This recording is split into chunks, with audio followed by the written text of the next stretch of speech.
grant, correct, sir? Oh, for Gear Up. Yeah, just with Gear Up, yes. So that's just to give us a little bit of a push for those kids who maybe, like Mr. Rayleigh raised the question, maybe at a couple grade levels below, and to get them caught up. So we're looking at, to determine who those students are, we're looking at their previous scores and their previous achievement, and then we're going to say, well, these kids probably will accept it and need it the most, because some of them won't accept that, and you have to do a different route to get them to engage. Okay. So, thank you. All right, guys. Well, I guess I would like to say you'd save the best for last, but our math scores are the ones you're talking about, Mr.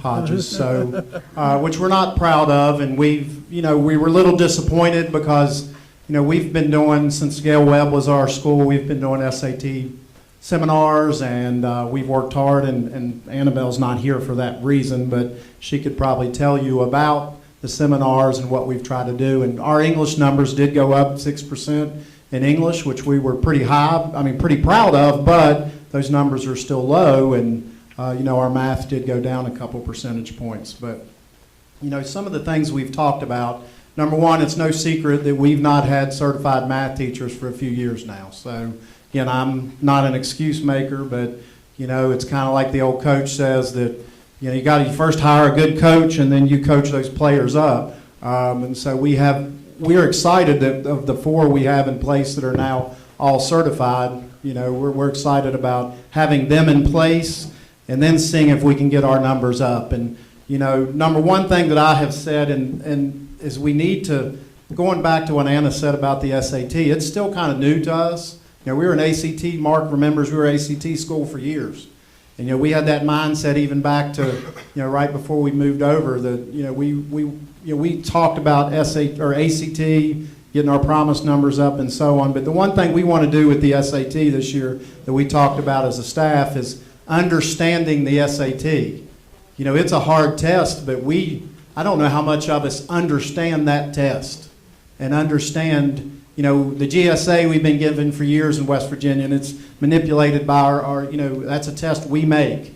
But the SAT is, we can't do that. So we're going to a national test. So we have to do a better job of understanding the test, then knowing how to teach those standards towards the test.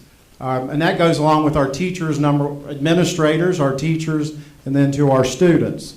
So we're wanting to provide professional developments on how to understand that. I went to the Gear Up conference, and I went to a session that all the gentlemen talked about was how to trick the SAT test.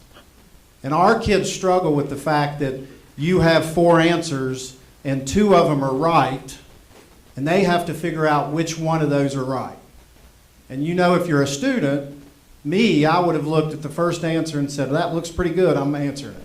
But we have to teach them how to use reasoning, problem solving, and so on to understand that test a little bit better. So, we're going to continue, like on third Thursdays, we're going to do a lot of professional development to understanding those. We have a new teacher from University High School, and if those are some of the best scores in the state, if not the best. They're at least ranked in the top 3. And she is in a program that we're going to share at our school called M3T. But one of the things that caught my eye with that is changing the perspective of our students when it comes to math. Instead of just saying, I hate math.